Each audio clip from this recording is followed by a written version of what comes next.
इस्तीफों की मंजूरी का मुतालबा। शाह महमूद कुरैशी ने स्पीकर कौमी असम्बली के नाम एक और खत लिख दिया। कहा इस्तीफे इज्तमाही फैसला है, तस्दीक के लिए अरकान को फौरी बुलाया जाए। राजा परवेज अशरफ ने हुकूमत की ईमा जानिबदार रवैया अख्तियार किया। 123 में से सिर्फ 11 इस्तीफे मंजूर हुए।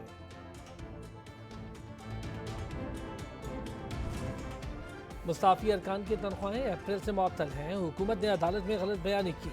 फवाद चौधरी की वजाहत, कहा मामले को चेक किया जाए। ऐसा न हो कि ऐवानों में बैठे चोर हमारी तनख्वाहें उड़ाकर बैरून मुल्क सैर सपाटे करते रहें।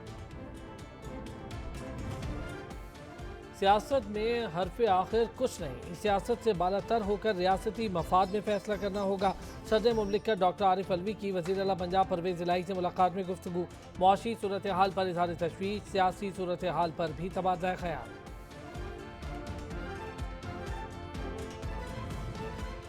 चोरों को एनआरओ देकर मुल्क के साथ तारीखी जुल्म हुआ। कौमी खजाना लूटने वाले बैती गंगा में नहाकर पाक हो गए। अब दोबारा नकद लगाने की तैयारियां हैं। इमरान खान के लफ्जी बात, कहा मुल्क दिवालिया होने के करीब आ चुका और 1100 अरब का डाका डालने वाले को मुआफी मिल गई।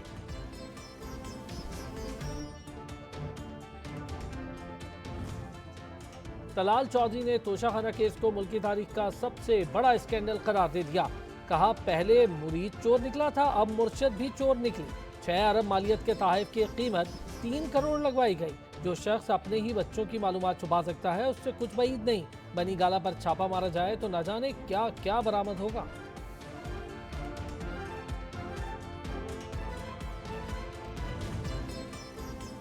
किरदार घटिया हो तो जबान से अच्छी बात नहीं निकलती। मुसर्रत जमशेद चीमा के जवाबी बात, कहा तलाल चौधरी के लीडर आलमी सनद याफ्ता झूठे और चोर हैं। लंदन में महलात की खरीदारी से मुताल्लिक जवाब मांगा जाए तो खुद को जेर किफालत करार दे दें।